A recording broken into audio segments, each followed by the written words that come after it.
world? This is Kimberly and Connor Tracy over here at Big Red SEO. Hey. Hi, guys. Hey, we're tuning in for you for our weekly recap. One, I have a awesome tan on. I am freshly back for this week from San Diego area. So all of my California peeps, it was a blessing seeing all of you guys. Had a blast. Ran my first retreat with women, fierce women business owners, which was super cool to do, right? Mm-hmm. Always helping people grow and expand is awesome. But I'm back to Omaha. I've been back this week. We jumped right into all of our projects, which are super passionate, mission-driven individuals, as well as just getting back to life and the ebb and flow and making sure this guy's eating 3 squares a day if possible. He did survive, as you guys can tell from the video of me not being here. So here you go. I'm back into normal videos inside an office. It's kind of okay outside right now. We could be outside with a cigar and a beer, but... Well, I do have to say, I do appreciate you doing the video last week by yourself. Last minute, guys, I had multiple different things come up, and it was like split between trying to run one thing or do another thing. So I asked Connor if he could do the video on his own. And if you did not get a chance yet to view it, be sure to go and tune in and watch it. He got a little ornery. It was adorable. I wouldn't say ornery. Well, pulling out the beer and saying that Kim's not here, he can do whatever he wants. That's my form of ornery. Well, first off, you could typically do that anyway. Right, true. But yeah, he definitely enjoyed it. He thrived. He had a cigar. He had his drink. He had sunshine, and the lighting was really good. So outdoor lighting in Omaha, Nebraska that day was fantastic. Yeah, it was warm. You even got trees to like go with you with blowing in the wind. So hey guys, so to come back and tune back into what our agenda is today, we've been running this gig for quite some time, and we get brought into multiple different conversations when it comes to marketing. Traditionally, small business, medium business, some large business. Typically, large businesses kind of have a model working, and we come in and we kind of become the surgeons and figure out, okay, what's working, what's not working, right?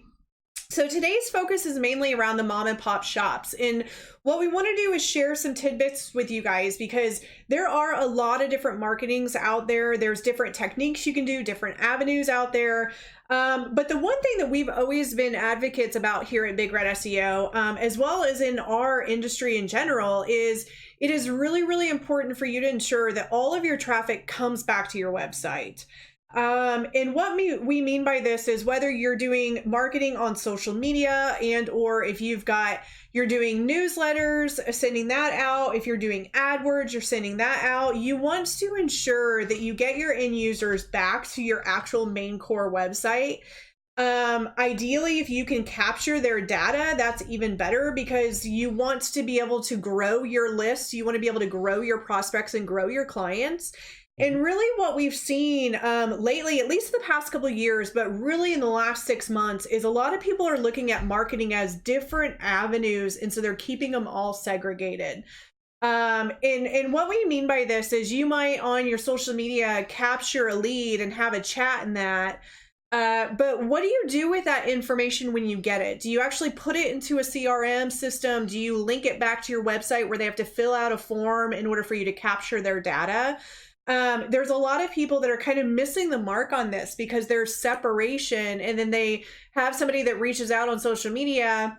Maybe they kind of have a chat with them or whatever, and then they disappear and they ghost, right? And then there's no way to follow back up, or there's no way to grow their interest or show that you're the expert. Or there's no tracking that you spoke to this person 4 months ago. Yeah. You know? So there's that too, right? And one of the tools that are out there is HubSpot, yeah. So HubSpot, it's a CRM. You can actually use it for free for up to X amount of customers. I think it's like 500 or 1,000. Yeah. Something like that.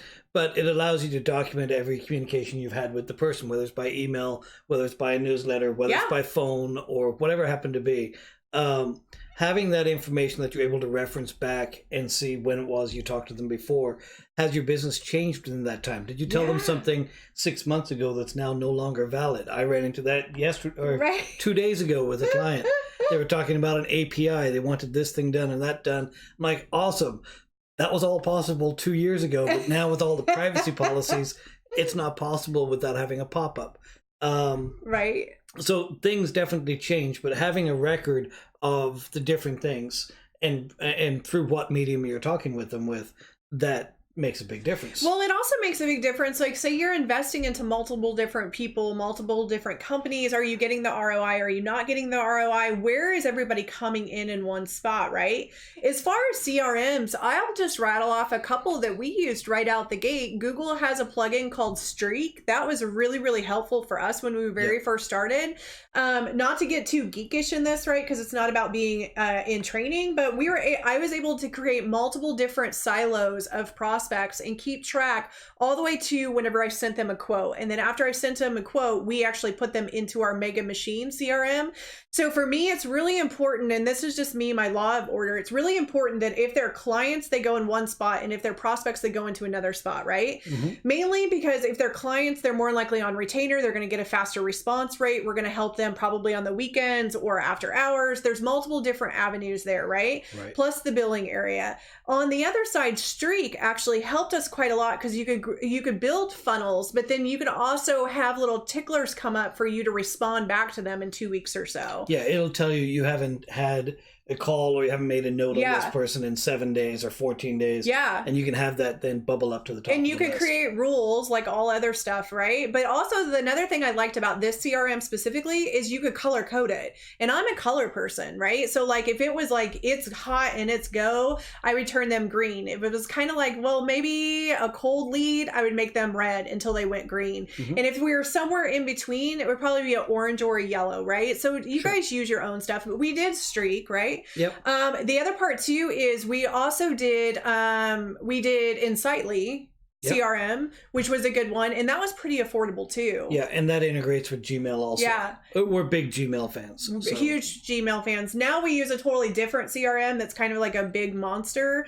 So I'm not going to say that out loud because it can get, if you're a technical guy or gal, reach out. We'll let you know. Sure. But you can get lost in the weeds with the one we have now because we did a lot of customization. Yep. So it looks like, go ahead. And you got it over there too. Yeah. So I can't read it. I can't read it from here. How about that? Yeah, it says. So I'll get a little closer. Yeah. Go ahead. No, go ahead, Connor. Read All right, Joshua, you wrote in, what advice can you give a small side business that needs to grow but only a little?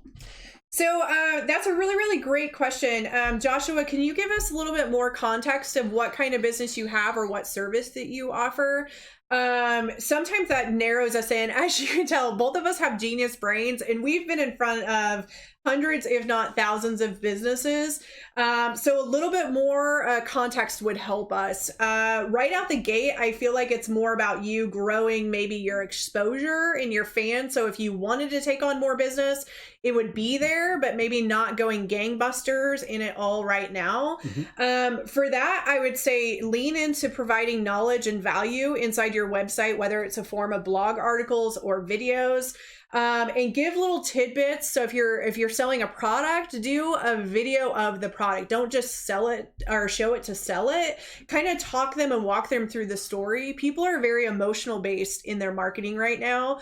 And others are realizing they vote for their dollars. So somebody might not need something specific right now, right today. However, if you tell a really good capturing story, they more than likely will purchase from you and see the value of whatever that you're offering. Yeah. And then to build on top of that, you can reuse that information. Absolutely. So if you are doing a blog, which is advisable because you can get into the organic rankings and stuff like that within your website, but then you can reuse that information in a newsletter. And the newsletters are awesome in a way that the user has already been to your website. They're already interested in what it is that you have to offer. Right. They've requested to be part of that information, and now you can push that blog post back to them that way. And also take that blog post and put it out on social media. Yeah, and here's another idea too, Joshua, specifically for you. Again, I'm not seeing in the chats what you do, but what I can say is reverse engineer. Take out a piece of paper and figure out of your clients, who do you have, what personas do they have, what did they buy, where did they come from? If you can remember remember what you did in order to get them, and or open the dialogue and go back and send them an email. It's very cool whenever you get an email, say, hey, I'm currently working on marketing. I know you're a stellar client. You were able to purchase da-da-da-da. You were super happy. You gave me a testimonial. I was looking to see if I can ask you 3 questions about when you did your buying process, right? And you can actually reverse engineer and figure out, did they find you on social media? If they did, what did they like about you? What did they like about the product? Do they tell their friends and family about it? If they do, how did they start the conversation? Where did they go? And then at the very end of it, you could just tie back around and say, hey, would you mind making a connection to your friends and your family for me based on this product? Since you've already talked to them about it, is there any way you could do a soft lead or soft intro, if that makes sense? It's definitely marketing after the fact in that regards, but reusing that information, finding out the core of that information, that's what you're going to use then to grow the next part. Yeah, it definitely is marketing after the fact, but kind of where I'm going with it is use that data in order to create your new prospects coming in, right? Because the cool thing about it is you already have one conversion or multiple conversions. So when you pen to paper it out and you actually look at it, I think sometimes what happens is some businesses, they just kind of like drop into marketing and be like, okay, I know I'm supposed to do marketing, but what do I do? And then they'll try a couple different things. But here's the deal, guys. You're sitting on a gold mine in the fact that you already have customers. So if you've already have customers, they've already converted, that means you've already been able to create some form of a conversion story. And now it's just a matter of getting out to the masses of that same exact message. The other thing too is if you can find a way to just like narrow focus in, almost put blinders on what you're attempting to communicate versus being everything and anything to everybody, right? Sometimes people really want to figure out, is this for me? Is it not? Instead of getting into the decision fatigue, which we've talked about in previous videos as well. But with anything marketing, whether it's social media, whether you're doing Facebook, Pinterest, Instagram, any of that stuff, whether you're doing newsletters, TV, radio, advertisings, magazines, you always want to point everybody back to your website. A couple reasons why. One, we don't ever wish bad will to any businesses, but there are businesses that just go out of business and nobody knows until it's over and it's done with, right? So say that you use the CRM in Facebook, or say that you use some like MailChimp or Constant Contact, right? And you actually don't Excel or export that data out. If for whatever reason your file gets deleted or they go out of business, you lose all of your clients. You lose your gold list is what I call it, right? So it's very important for you on your own way to make a backup. Even if you're using a CRM, make a backup if it's not once a month, once every 2 months, with an updated list of who your clients and who your prospects are, right? Especially on the news lists. Yeah, and you can do it inside a Constant Contact, MailChimp, or any of the others. There's a button in there to make a backup, and having that information offline or out of their system and in your own, that'll help if you need to move at some point. Absolutely. And the other thing too is that you can actually you can store it in Dropbox. I know Dropbox has kind of got some stuff going on right now, right?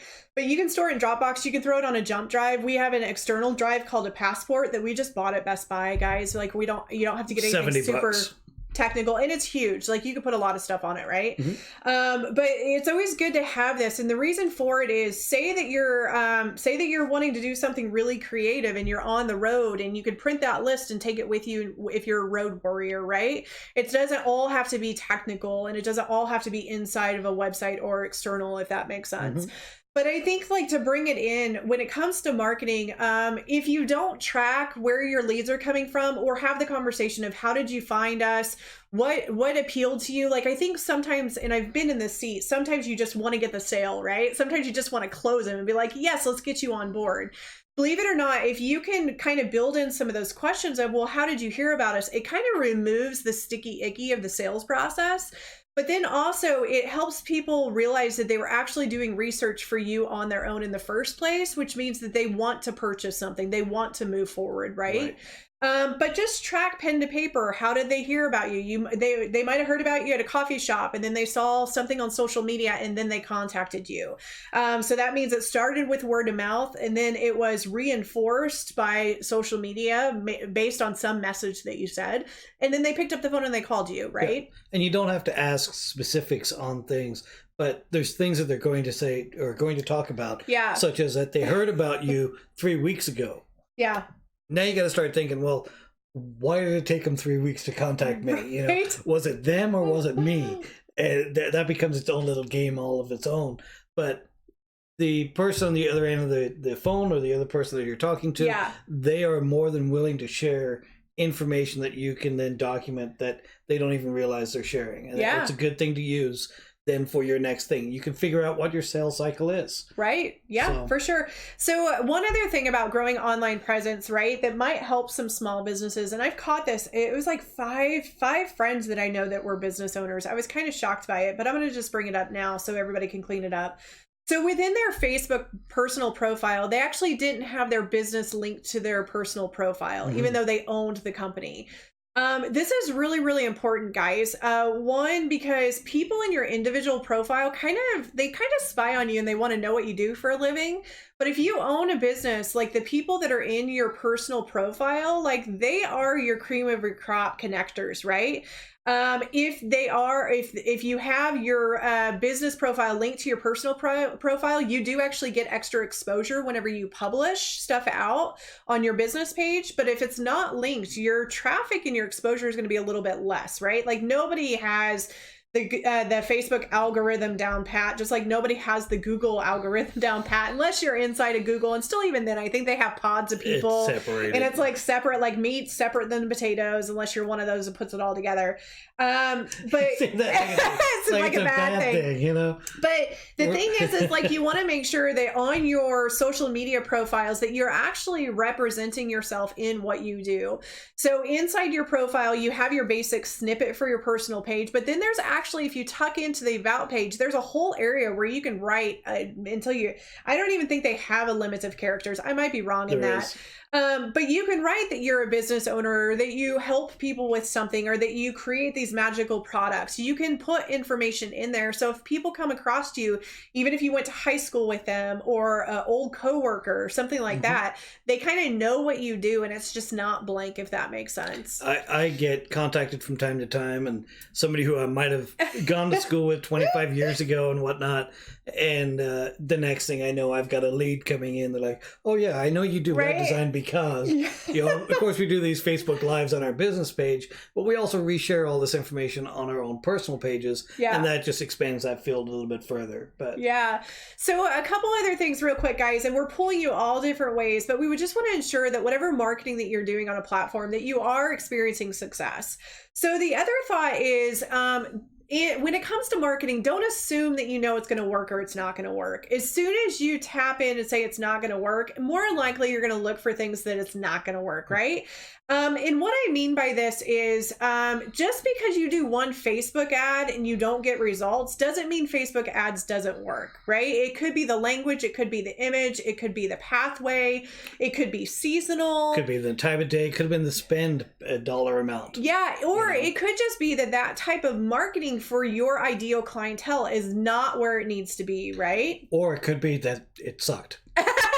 Right. It could be that it may not work in your business. Yeah. Right. So the thought process is don't just assume that if you apply this once that it's not going to work, right? So what we see happen, and this happens a lot with prospects until they get onboarded, is they'll start something and then they'll just they don't want to do it anymore, or life gets busy and the stuff just kind of goes to the wayside and consistency gets dropped, right? So they'll jump into SEO and they'll be like, yes, I'm all about it. And then before you know it, kind of just goes off to the wayside and they don't really do it anymore.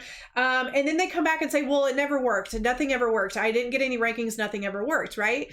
Well, the thing is when you pull back the curtain, did it actually work or not? Right. Like just because you didn't apply consistent efforts doesn't mean it did not work. But here's the other thing is if you don't track to find out how do people find you, you're going to think that they're coming from everywhere else except for the stuff that you're actually applying, right? The other thing is that if you are tracking and you've been consistently doing stuff for 3, maybe 6 months and you're not getting a return of investment on your time or it's not there, it's really important for you to audit that, pivot and shift and figure out what else do you need to integrate in. But by no means should you apply 4 new marketing techniques all at the same time because you're not going to know where the stuff's coming from. Again, if you're opening new doors, there might be some stuff that you want to implement right out the gate, but our golden rule always is figure out what you can be consistent with. And if you don't have the time for it, but you have the money for it, find somebody that can partner with you and do that aspect and that part of it, right? And track it. And track it and track the information, right? Yeah. Tracking is really, really important. And here's the thing is we started tracking since we started our business, and we were able to avoid a lot of like dead seasons based on realizing, okay, the leads have gone down. What do we need to do to amp it up? This campaign's not working. What do we need to change and shift? So if you're brave enough to track it, and again, I realize that's asking a lot from some people if they're not tracker people, but you can adapt and change, and you can actually figure out what works and what works really, really well. Well, the only thing I could add to that, if you're talking about that people are maybe not a tracking kind of person, the only thing I could say on that is get off your ass and do it. It's That's Connor's coaching. Here we go. Business coaching 101. Yeah. This is business. If you're not doing it, it's going to fail. Yeah. That's what it is. So if you want it to be successful and you want to make sure you're capitalizing and getting your return on investment with your marketing, you have to track and know what worked. I can take 10 grand, throw it on a radio ad and not get a single thing, and then next month take another 10 grand and do it again. That doesn't make any sense. We've seen that happen. That makes my heart hurt. We've had some different businesses come to us. They're clients now. We're super excited to have them on board and working with them. But man, that makes my heart hurt when that happens. But with any of the different marketing avenues, whether it's the newsletters, whether it's the radio, whether TV, you have to do some form of tracking and then realize which one is working and then double down on it. Yeah, double down. And or maybe that's enough. So like Joshua, he wanted to grow his side business just a little, right? So maybe double downing is not needed. Maybe not. Just like reading the audience, right? But we're always fans of double downing. If it's working, why not go after it and go gangbusters? But that's us, and that's kind of how we're wired, if that makes sense. Right. Let's see a couple other things here. Again, just reiterate, it's important for you guys to always bring all your traffic back to your website. So make sure that you have your website actually linked. On Facebook lately, and I don't know if people are just not paying attention to this, but do you remember when it went from HTTP to HTTPS? So there's a lot of people in their Facebook profiles that have their old company URL of HTTP, and it doesn't load anywhere. It actually gives a full white screen. So some. Not all of them, but I'm saying like I've been on to a handful, and I've been able to send them messages to be like, hey, by the way, update your URL, just because, good karma is good. But the thing is like there's a lot of businesses that just set it and forget it, and they actually don't go and test their own link. So I would recommend testing your own link. And then if you're selling a product, or if you're selling a service, or you're presenting a product or service in your newsfeed, link the people directly into the page that you're talking about.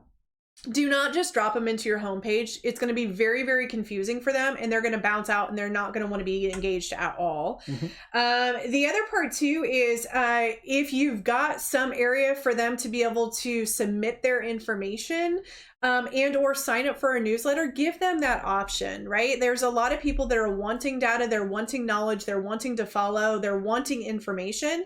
And if you are going to activate a newsletter, again, figure out what you can be consistent with. It's absolutely okay to do a monthly newsletter or a quarterly newsletter or twice a year, worst case scenario.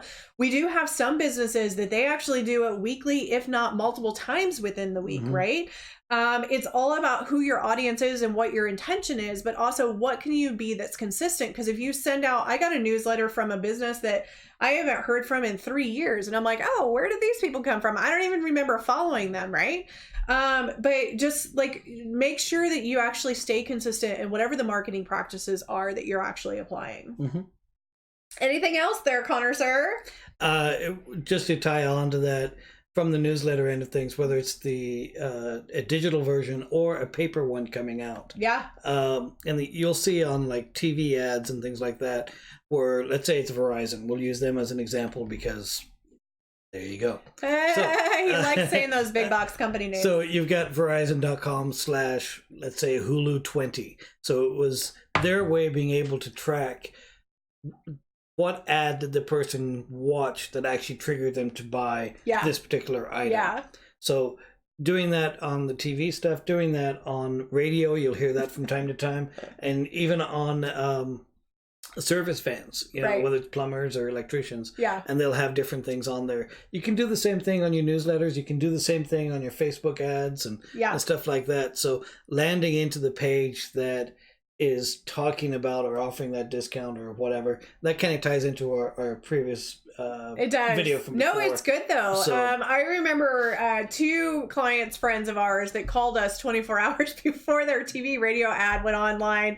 We were able to get a website done. It was quite an investment for them though, because that was an all-nighter, but it was good. We got them taken care of. But if you do TV and radio, make sure you have a website, or make sure that you've got the plan down pat for that to happen. Don't go to print and then realize, oh yeah, I have a domain, but I didn't build anything yet. It happens. We get that it happens. We're a phone call away. But okay, Connor, anything else that you wanted to add to your list? I don't think so. Yeah. I don't recall. Yeah. Hopefully this is a benefit for you guys. If you have specific questions, feel free to put them down in the comments. A lot of people kind of like stay really shy on Facebook Live. We encourage you to kind of start a dialogue. Different businesses learn from other businesses, right? Gives us something to talk about. We definitely help those that reach out individually. No problem there at all, right? But we are growing as a tribe. So if you've got a specific question, you might actually find that other people resonate with that question as well and are seeking the answer. So Facebook Live, these videos are the perfect place to kind of get that information, kind of pro bono, like free of cost, if that makes sense. If we can answer it within a certain time frame, we'll be happy to do that. But if we need to also look at retainer services, we can do that as well. If you need any help with SEO, pay-per-click, or WordPress website design, we're just a phone call or a message away. We would be honored to earn your business. But in the meantime, tune in next Friday at 1-ish for our Facebook Live. And 1-ish Central Time. Yeah, 1-ish Central Time. But in the meantime, have a fantastic weekend and the great rest of your Friday. And until then, see you next time. Bye. Have a good day. Bye now.